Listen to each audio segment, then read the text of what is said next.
స్తుతి పాడేదానే ప్రతిదినము స్తుతి పాడుటే నా అతిశయము ధవళ వర్ణుడా మనోహరుడా రత్నవర్ణుడా నా ప్రియుడా ధవళ వర్ణుడా మనోహరుడా రత్నవర్ణుడా నా ప్రియుడా స్తుతి పాడేదనే ప్రతిదినము స్తుతి పాడుటే నా అతిశయము ఆరాధించేదా అరుణోదయమున అమరుడ నిన్నే ఆశ తీరా ఆరాధించేదా అరుణోదయమున అమరుడ నిన్నే ఆశ తీరా ఆశ్రిత జన పాలగా ఆదుకో నా స్తుతి మాలిగా ఆశ్రిత జన పాలగా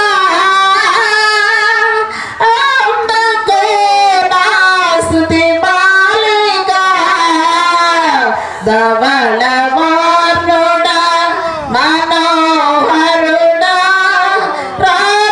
రత్నవర్ణుడా నా ప్రియుడా స్తుతి పాడేదానే ప్రతిదినము స్తుతి పాడుటే నా అతిశయము గురిలేని నన్ను ఊరి నుండి లాగి దారి చేర్చినావే పరిశుద్ధుడా గురిలేని నన్ను ఊరి నుండి లాగి దారి చేర్చినావే పరిశుద్ధుడా ఏమని పాడేదా దేవా ఏమని పొగడేదా ప్రభువా ఏమని పాడేదా దేవా ఏమని పొగడేదా ప్రభువా ధవళ వర్ణుడా మనోహరుడా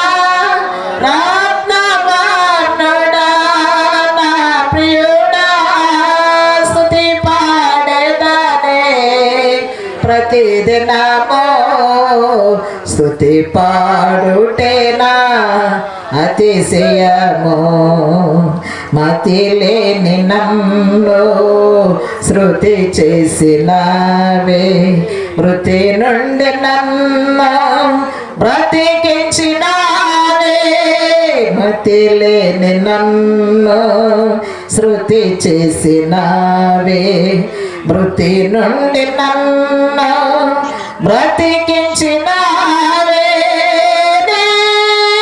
నేలపాలై పాడెదా దేవా నా పతివని పొగడెదా ప్రభువా నీలపాలై పాడెదా దేవా నా పతివని పొగడెదా ప్రభువా ధవళ వర్ణుడా మనోహరుడా రత్నవర్ణుడా నా ప్రియుడా స్తుతి పాడేదానే ప్రతిదినము స్తుతి పాడుటే నా అతిశయము ధవళ వర్ణుడా మనోహరుడా రత్నవర్ణుడా నా ప్రియుడా స్తుతి పాడేదానే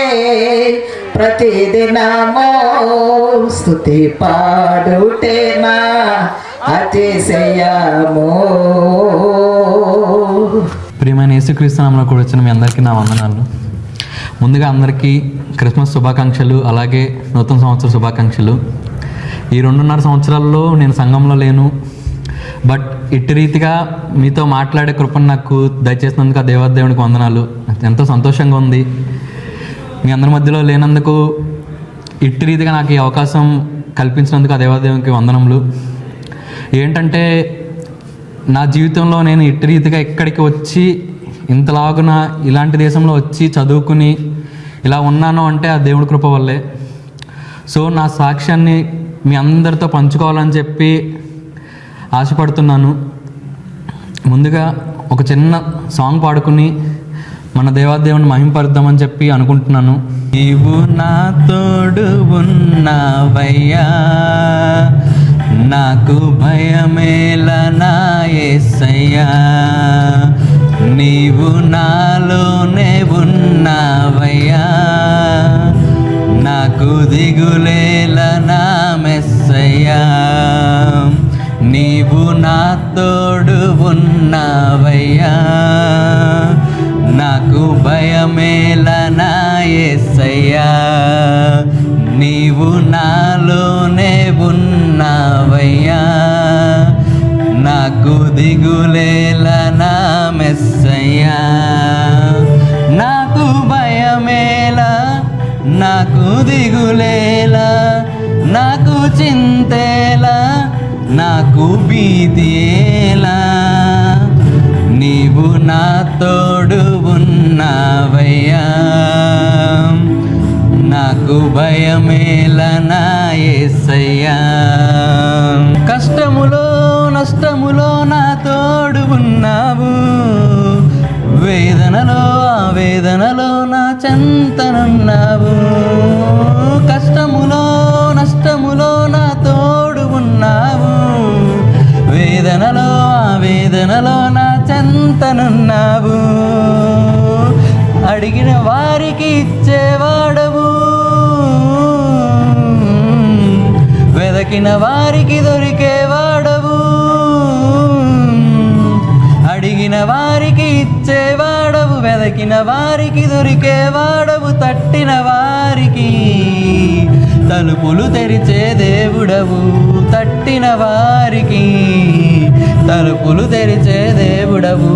దేవా దేవా నీకే స్తోత్రం, దేవా దేవా నీకే స్తోత్రం, దేవా దేవా నీకే స్తోత్రం, దేవా దేవా నీకే స్తోత్రం.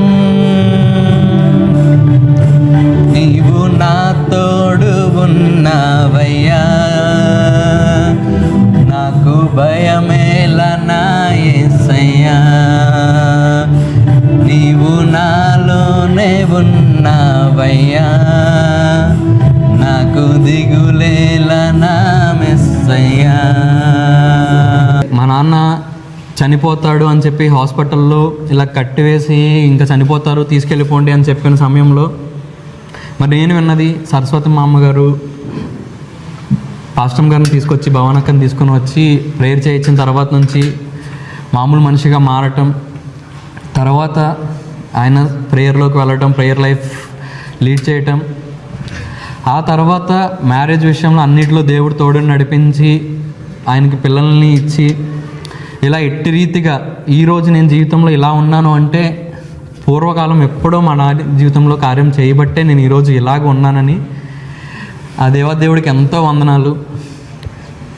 ఎలా అంటే నేను చర్చ్లో ఉన్న టైంలో ఎక్కువ చర్చ్ రిలేటెడ్ వర్క్స్లో ఇన్వాల్వ్ అయ్యేవాడిని. ఇంట్లో నాకు ఫస్ట్ చర్చ్కి వెళ్ళాలి ఎలా అంటే మా డాడీని మమ్మీని చూస్తే భయం వేసేది. ఎలా అంటే ప్రతిరోజు చర్చ్కి వెళ్ళాలి, కన్ఫామ్గా చర్చ్కి వెళ్ళాలి అని ఒక ఇది ఉండేది. ప్రతి ఆదివారం వాళ్ళతో చర్చ్కి వెళ్ళటం అలా మొదలైంది నా జర్నీ. నేను అప్పట్లో నేను తెలుసుకున్నది ఏంటంటే ఏ చిన్న పనులైనా మనం కూడా ఇన్వాల్వ్ అవ్వాలి అనే ఉద్దేశంతో ప్రతి చిన్న పనుల్లోనూ ఇన్వాల్వ్ అవుతూ వచ్చేవాడిని. సో దాన్ని బట్టి దేవుడు నాకు ఇట్టి రీతిగా ఇక్కడికి వెళ్ళటానికి మార్గం తెరిపించారని నేను నమ్ముతాను. ఎందుకంటే ఎంతో ఆస్తులు ఉన్న వాళ్ళకు కూడా ఇలాంటి అవకాశాలు లేవు. నేను ఈరోజు ఇక్కడ లండన్ రావటానికి చేసిన ప్రయత్నంలో నాకు ఆ రోజు నాకు కావాల్సిన అమౌంట్ అయితే లేదు, కానీ దేవుడు నాకు మార్గాన్ని తెరిపించి ఎటువంటి షూరిటీస్ లేకుండా లోన్ వచ్చేలాగా చేసి ఇట్టి రీతిగా నన్ను ఇక్కడికి తీసుకొచ్చిన విధానాన్ని బట్టి దేవాదేవునికి వందనాలు. అలాగే నేనేంటంటే మా డాడీ విషయంలో నాకు చాలా బాధ అనిపిస్తూ ఉంటుంది. ఈ మధ్యకాలంలో చర్చ్ రిలేటెడ్ విషయాల్లో ఇన్వాల్వ్ కాలేకపోవటం, ఆయన కూడా అలా మారి ఈ చర్చ్ రిలేటెడ్ చర్చ్ వర్క్స్లో అన్నిటిలో చర్చికి ముందుగా ఉండి నడిపించి చేయాలని మీ అనుదిన ప్రార్థనలో జ్ఞాపకం చేసుకోమని కోరుచున్నాను. అలాగే ఏంటంటే పాస్టరమ్మ గారు భవనక్క ప్రార్థనలో కూడా ఎంతో నాకు తోడై ఉండి ఇక్కడికి నడిపించాయి. మనం పరిచర్య చేయడం అంటే వాక్యం చెప్పటం, పాటలు పాడటం, వీటితో పాటు మన సేవకులకు కూడా పరిచర్య చేయాలి. నాకెవరైతే చెప్పలేదు, కానీ నేను చిన్నప్పటి నుండి చర్చ అయిపోయిన తర్వాత లైక్ ఇదేదో గొప్ప కోసం అన్నట్టు కాదు, కానీ చర్చ అయిపోయిన తర్వాత మొత్తం అన్నీ ప్యాక్ అయ్యే వరకు ప్యాక్ చేసి ఉండి ఏవైతే అక్క వాళ్ళ ఇంటి దగ్గర పెట్టాలో వాటన్నిటిని తీసుకెళ్ళి అక్కడ పెట్టి అక్క ఫుడ్ ఏమైనా చేసుకుందా లేదా తిని, ఒక లేకపోతే తీసుకురావడమో ఏదో చేసి తిని ఆ పళ్ళెం తీసి మళ్ళీ అక్కడ పెట్టే వరకు కూడా అక్కడే ఉండేవాడిని. అలాగే చర్చ్ రిలేటెడ్ ఏమైనా వర్క్స్ ఉన్నా ఏది ఉన్నా కూడా నేను ముందుకు వచ్చి మొత్తం చేసి కంటిన్యూ చేసి చివరి వరకు అక్కడ ఉండేవాడిని. అది మీ అందరికి తెలిసిందే. ఏంటంటే దేవుడు నాకు అట్టి రీతిగా ప్రేరేపణ కలుగజేశారు. నాకైతే ఎవరు నువ్వు ఇది చేయాలి ఇలా ఉండాలి అని నాకు చెప్పింది ఏమీ లేదు. ఈరోజు నాకు ఎంత అంటే చాలా గర్వంగా ఉంది. నాకు ఇట్టి రీతిగా ఇక్కడ ఇలాంటి డ్రెస్ నేను వేసుకుని, ఇలాంటివి ఈ వాచ్ కానీ ఇలాంటివి నేను వేసుకుని ఇక్కడ ఉంటానని చెప్పి నేను ఎప్పుడు అనుకోలే. బాగా అయితే ఒక 20,000-30,000 జాబ్ చేసుకుంటూ అదే ఊర్లో ఉండే పరిస్థితి ఉండాలి నాకు. నా ఫైనాన్షియల్ స్టేటస్కి, నాది ఆర్థికంగా అంత పెద్ద కుటుంబం కాదు. మీరు చూసినట్లయితే దేవుడు ఆశీర్వదించబట్టే నేను దేవుడి పనుల్లో కూడా, మన చర్చ అభివృద్ధి విషయంలో కూడా చేయగలుగుతున్నానంటే ఆయన కలుగజేసింది ఇదంతా. సో మీ అందరూ కూడా నా కోరిక మేరకు నాకేమంటే నేను అక్కడ ఉండి ఆ పనులు చేయలేకపోతున్నాను. ఇప్పుడు మీ అందరూ ఎవరైతే ఉన్నారో యూత్ కానీ వీళ్ళంతా మీ అందరూ ఎక్కువగా ఇన్వాల్వ్ అయ్యి భవాన్ అక్కకి సపోర్టివ్గా ఉండి సంఘాన్ని అభివృద్ధి చేయాలని చెప్పి ఎంతగానో ఆశపడుతున్నాను. అలాగే మీ అందరికీ పేరు పేరున వందనాలు. మీ అందరూ నా కోసం ప్రతిదినము అనుదినము ప్రార్థన చేస్తున్నారు. భవాన్ అక్క నాకు చెప్తూ ఉంటుంది. దాన్ని బట్టి మీ అందరికీ నా వందనములు. అలాగే ఇంకా ఇప్పుడు జరగబోతున్న న్యూ ఇయర్ ఈవెంట్స్లో కూడా మీ అందరం మీకు తరపున మీరు అందరూ ముందుకు వచ్చి మన దేవుణ్ణి మహిమపరిచే విధానంలో అధికంగా మహిమపరిచేలాగా మీకు కూడా ప్రేరేపణ కలిగి మీ అందరూ ఇన్వాల్వ్ అవ్వాలని కోరుకుంటున్నాను. ఈ సమయాన్ని నాకు ఇలా కలుగు చేసినందుకు ఆ దేవాదేవునికి వందనములు. అలాగే మీ అందరికి కూడా నా వందనములు. అలాంటి సహవాసాన్ని, అలాంటి బిడ్డను దేవుడు నాకు ఇచ్చాడు. అది నా గొప్పతనం కాదు, అది నా భక్తి కాదు, అది నా యొక్క తెలివి అంతకన్నా కాదు. దేవుడు చేసే మేలులు అలా ఉంటాయి. నేను ఎప్పుడు ఒకటే అడుగుతా, నా సంఘంలో నాకు నమ్మకమైనటువంటి వారు కావాలి. ఏమడగం దేవుణ్ణి, ప్రార్థించేవారు కావాలి, నమ్మకస్తులు కావాలి. ఈ రెండే దేవుని దగ్గర నేను అడుగుతూ ఉంటా. ఇదిగో ఈ రంగారావు గారు నాకు 17 సంవత్సరాల వయసులో పరిచయం. ఇప్పుడు ఎంత వయసు? 50 అంటండి. ఎన్ని సంవత్సరాలండి? 33 సంవత్సరాల క్రైస్తవుడైనా పౌలు గారు అంటే చూడు, నేను పాపుల్లో ప్రధాన పాపినని అలాంటోడు నా తమ్ముడు. అయినా దేవుడు ప్రేమిస్తూనే ఉన్నాడు. ఎందుకు ప్రేమిస్తున్నాడో తెలుసా? ఇప్పుడు ఈ మాట చెప్తున్నా కానీ ఒకప్పుడైతే అండి, ఇప్పుడు అన్నం దబరాలు ఉండాలి, 10 కేజీలు దబరా. ఆ 10 కేజీల దబరా మా ఇంటి దగ్గర వండి నెత్తి మీద పెడితే సిగ్గు లేకుండా తెచ్చి మా చర్చి బిల్డింగ్ కాడ పెట్టేవాడు. అర్థమైందా? ఎంత చేసినా ఎప్పుడు తింటానే ఉండేదాన్ని. ఒక రోజు అన్నాడు, అక్క నాకు పెళ్ళయింది, 2 పిల్లలు, ఇక నువ్వు తిట్టకూడదు అన్నాడు. నీవు ముసలాడయ్యేదాకా నేను తింటానే ఉంటానన్నా. నాకు పెళ్ళయింది అక్క, నేను పెద్దోడు అక్క అనేవాడు. అపోసొప్పం లేకుండా ఎట్లా కూర్చోవాలో తెలిసేది కాదు, ఎలా ఉండాలో తెలిసేది కాదు. ఒక ఇంట్లో కుటుంబ సభ్యులాగా కూర్చో రంగారావు అని చెప్పి అట్లా నేర్పించుకుంటా వచ్చా. ఎంత మంది చాకిరంటే మా చర్చి బిల్డింగ్ కట్టేటప్పుడు ఇటుక రాళ్ళే మోసాడు. ఎంత చాకిరంటే తను మందిరానికి వచ్చి ఆరాధనలో పాలు పొందినంత కాలం కూడా ఎంతో పరిచర్య చేసాడు. ఒకరోజైతే తెల్లవారుజాము వచ్చి తలుపు కొడుతున్నాడు. ఎవరో చచ్చిపోయి ఉంటారు అనుకున్నా. నాకు ఎప్పుడు ఆందోళనగా ఎవరింట్లో ఏం జరుగుద్దని తలుపు తెస్తా ఏంట్రా ఇప్పుడు వచ్చేవన్నా, మా చెరువులో చేపలు పడుతున్నారు అక్క, ఇదిగో నీకు చేప తెచ్చా, మా అమ్మకు ఒక చేప ఇచ్చి వచ్చాను అన్నాడు. ఎప్పుడు తినే విషయంలో కూడా తను అప్పుడే తినాలని ఆశపడ్డాం. నాకు తీసుకొచ్చి ఇచ్చేవాడు, వాళ్ళ అమ్మకు కూడా తీసుకొచ్చి ఇచ్చేవాడు. అలా పెట్టే గుణం ఉంది. ఈయన కూడా రంగారావు మరి ఏంటి పరిస్థితి, నువ్వు దూరంగా వెళ్ళిపోయావంటే, అక్క నా కొడుకున్నాడు, నేను సైకిల్ మీద మోసినంతకాలం మోసా నిన్ను, నా కొడుకు తిప్పుతాడే నిన్ను అన్నాడు. అలాగే జరిగింది. కానీ మనము ఎలాంటి వారము, దేవుని యొక్క ప్రణాళిక ఏంటి మన మీద, దేవుని యొక్క ఉద్దేశం ఏంటి మన మీద, నిన్నెందుకు బ్రతికించాడు, నువ్వెందుకు ఈ యొక్క 50 సంవత్సరాల వయసు బ్రతుకున్నావు, 37 సంవత్సరాల క్రితం 33 సంవత్సరాల క్రితం చనిపోతే నీకు బైకులు ఉండే మట్లో, నీ శరీరం ఉండేదా? అపాయం నుండి దేవుడు తప్పించిన తర్వాత ఈ సంఘంకి దూరంగా వెళ్ళిపోయి ఉద్యోగం చేయాలన్న తర్వాత కూడా జరిగిన సన్నివేశాలు ఏంటో తెలుసా? దివాకర్ పుట్టాక ఎక్కడో మూతల కంపెనీలో, రబ్బర్ కంపెనీలో పనిచేస్తున్నాడు మనోడు.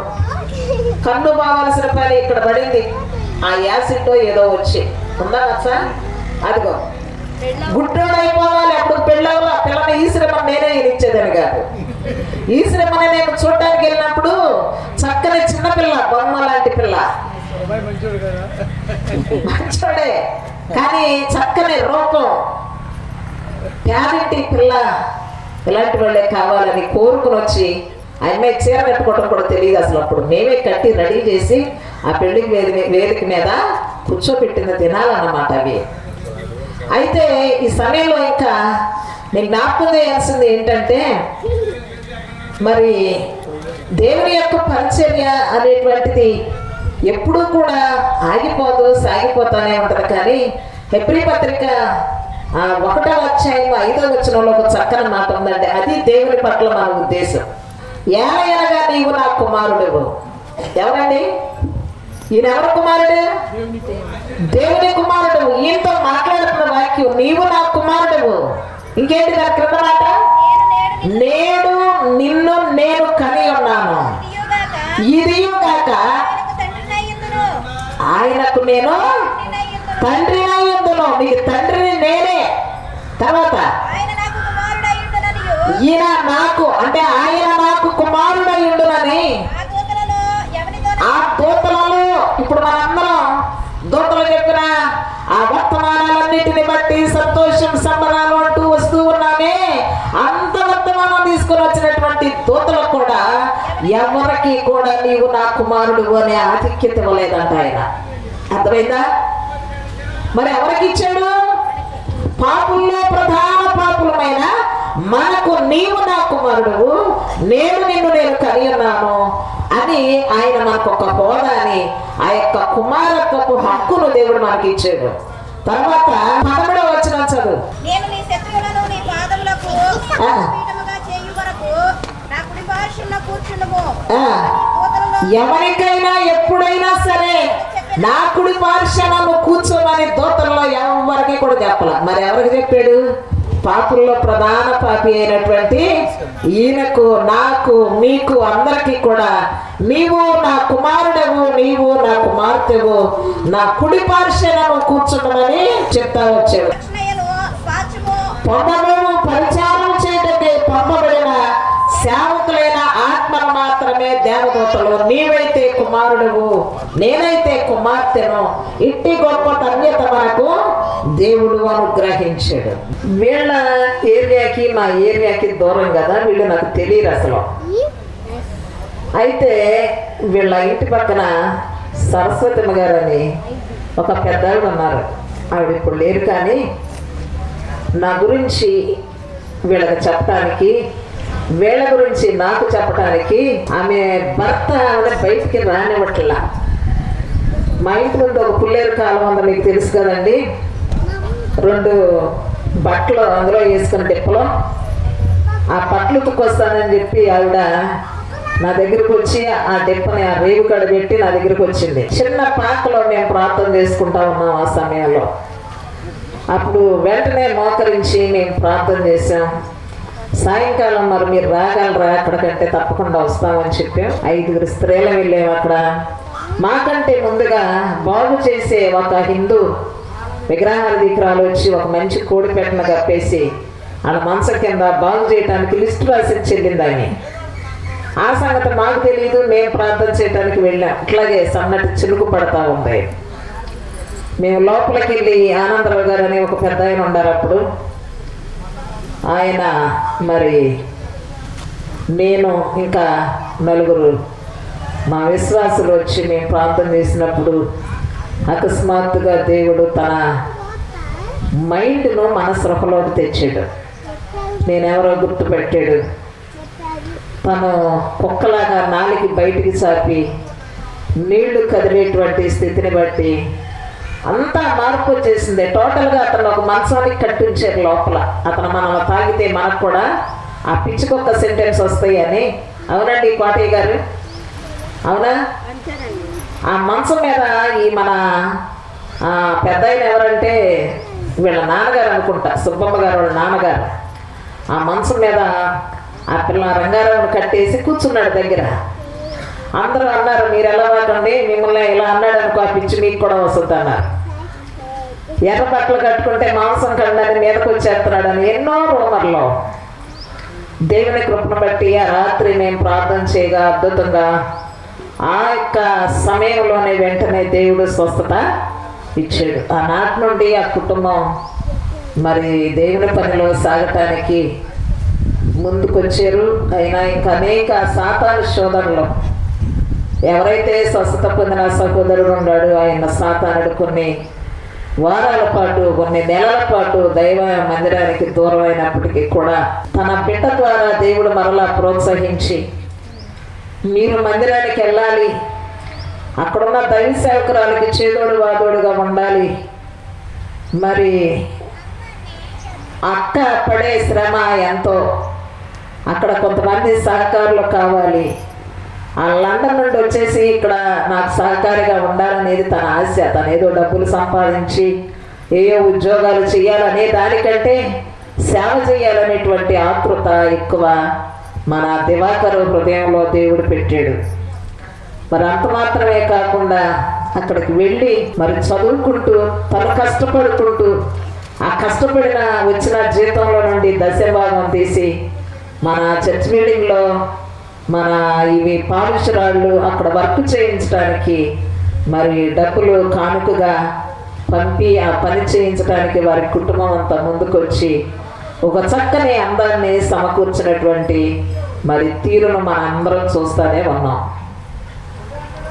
అంత మాత్రమే కాదు, ఇంకా ఆయన హృదయంలో ఉన్న ఒక నిరాశ ఏంటంటే అక్క ఒక్కతే ఒంటరి పోరాడుతుంది. ఈ లైటింగు, ఈ పనులు, ఈ ప్రార్థనలు ఆమెకు సహకారంగా ఉండేటువంటి వాళ్ళు ఎవరున్నారు, మీరు వెళ్ళండి, నువ్వు వెళ్ళాలి నాన్న, ప్రతి ఆదివారం నువ్వు వెళ్ళాలి అని తల్లిదండ్రుల్ని ఎంతో గట్టిగా మందలించినట్టే, బ్రతిలాటం కూడా కాదు, ఒక రకంగా మందలించినట్టుగానే మరి ప్రోత్సహిస్తూ తను అక్కడ ఉన్నప్పటికీ కూడా ఇక్కడ సంఘం ఎలా ఉన్నారని ప్రతి ఒక్కరు గురించి అడుగుతూ ఉంటాడు.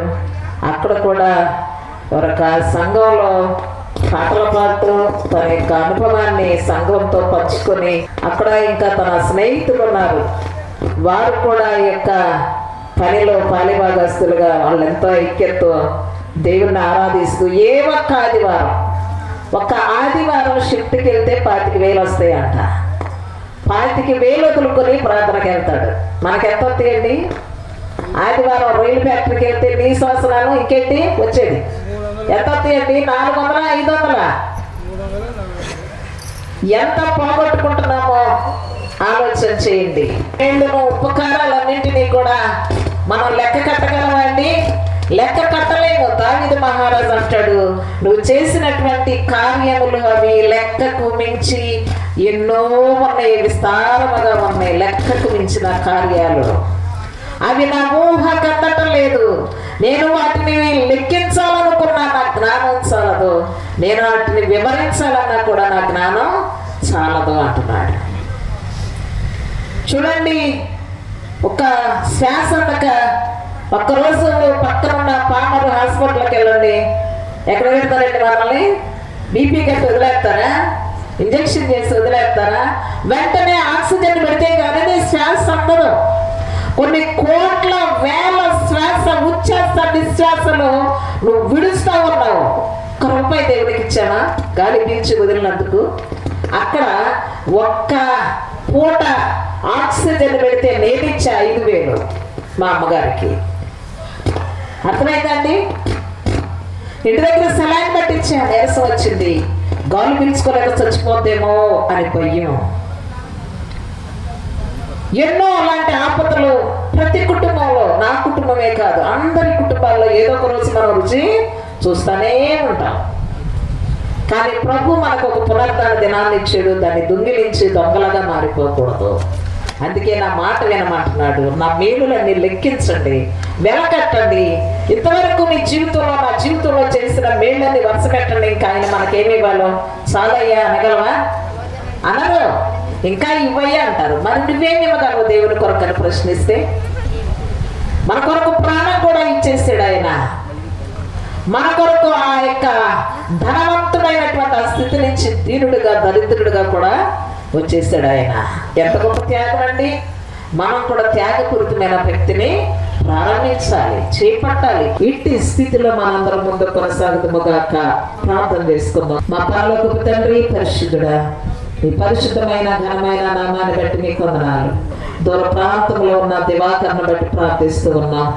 నీ కుమారుని మీరు ఏర్పాటు చేసుకున్నారు. ఆయనకున్న ఆసక్తిని బట్టి, ఆతృతను బట్టి మీ సన్నిధిలో ప్రార్థిస్తున్నాం. యవనస్తుడైన బిడ్డ ప్రభువా, నా తండ్రి నీ దయలో, మనుషుల దయలో వర్ధిల్లడానికి సహాయం ఇచ్చు. తల్లిదండ్రులను విడిచి దూర ప్రాంతంలో, సహవాసాన్ని విడిచి దూర ప్రాంతంలో, ఆత్మీయులను విడిచి దూర ప్రాంతంలో ఉంటుండగా ప్రభువా, నా తండ్రి దినాన్ని మేము ఒకరినొకరు చూసుకునే కృపనిచ్చు. అయ్యా, ఎన్నో సౌకర్యాలు, అయ్యా ఎన్నో పరికరాలు, మీరు ఎంతో జ్ఞానాన్ని మీరు ఇచ్చారయ్యా లోకంలో. అయ్యా మేమందరము కూడా ప్రభువా, అయ్యా నీవు ఇచ్చినటువంటి ఈ జ్ఞానాన్ని, టెక్నాలజీని వాడుకోవటానికి ప్రభా మనుషులను కూడా మీరు ఏర్పాటు చేసుకున్నారు, పరికరాలను ఏర్పాటు చేసుకున్నారు. లోకంలో మనుషులకి ఏది తక్కువ కాకూడదని సమస్తాన్ని మీరు సిద్ధపరచుకున్నారయ్యా. సమస్తముని మూలముగా కలిగి అన్నదేది కూడా నీవు లేకుండా కలగలేదయ్యా. ఈ దినాన్ని బట్టి మీరు చూపిస్తున్న ప్రతి కృపను బట్టి మీకు వందనాలు, స్తోత్రములు. యవనస్తుడైన బిడ్డ జీవితంలో తన చదువుకు తగిన ఉద్యోగాన్ని, అయా తన భవిష్యత్తును మీరు బహుగా దీవించమని ప్రార్థన చేస్తున్నాం. అయా నీ కుమారుడు ఉంటున్న గృహంలో ఉన్న ఆయన స్నేహితులను దీవించండి. అలాగనే ప్రభు ఆయన ఎక్కడైతే పని చేస్తూ ఉన్నాడో ప్రభు ఆ ఆఫీసులో ప్రభు మీరు దీవించండి. నాయన రాకపోకల్లో మీరు తోడై ఉండండి. లారీ క్లీనర్ గా ఉన్న రంగారావును మీరు దీవించారయ్యా. ఆర్టీసీ డ్రైవర్ గా చేశారు ప్రభు. అయ్యా మా తండ్రి, గాలికి కొట్టుకొని పోవటం మీకు ఇష్టం లేదు. మా తండ్రి, పాపపు ఊపిలో కూరుకొని నశించి చనిపోవటం మీకు ఇష్టం లేదయ్యా. నువ్వెంత గొప్ప దేవుడు అయ్యా. మీరు చేసిన ప్రతి గొప్ప కార్యాలను బట్టి, అనేక ఉపకారాలను బట్టి మీకు వందనాలు, స్తోత్రములు చెల్లిస్తున్నాను. 50 సంవత్సరాల జీవితాన్ని ఇచ్చు, భార్య బిడ్డలను ఇచ్చు ప్రభువా. మిగిలినటువంటి ప్రభువా ఈ జీవితాన్ని మీకు అంకితం చేసే మంచి మనసివయ్యా, నీకు స్తోత్రం చెల్లిస్తున్నాను. దేవానికి వందనాలు, స్తోత్రములు. సంఘములో, సమాజంలో నీకు మహిమ తెచ్చే బిడ్డగా చేయండి. సదాడు కట్టిన ప్రతి కట్లను మీరు తెచ్చి నేను ప్రార్థన చేస్తున్నాను. నీ నీతికి వారసుడిగా చేయండి, నీ కుమారుడిగా చేయ, నీకు స్తుతులు చెల్లిస్తున్నాను. ప్రతి చీకటి కార్యాలను వేస్తున్నాము బంధించమని పెట్టుకుంటున్నాం. ఇంతవరకు ఇచ్చినటువంటి మంచి వాతావరణాన్ని బట్టి మీకు స్తోత్రాలు. వారి తల్లిదండ్రులను మీరు దీవించండి, కుటుంబ పెద్దలను దీవించండి. ఈ స్థలంలో చక్కని గృహ కట్టబడటానికి కృప చూపండి. ఆర్థిక వనరులను మీరు తీర్చండి. అనేక అప్పులలో నుండి మీరు ప్రభువా బిడ్డలను నాయన అప్పులు తీర్చుకుని ఆ చింత నుండి, ఆందోళన నుండి బయటపడే కృపనిచ్చారు. మీకు స్తోత్రం. ఈ దీవెనలన్నీ మీ ప్రియ కుమారుడు, మా ప్రియ రక్షకుడైన యేసు క్రీస్తు నామములో అడిగి వేడుకొనుచున్నాము తండ్రి. ఆమేన్. వందనాలండి.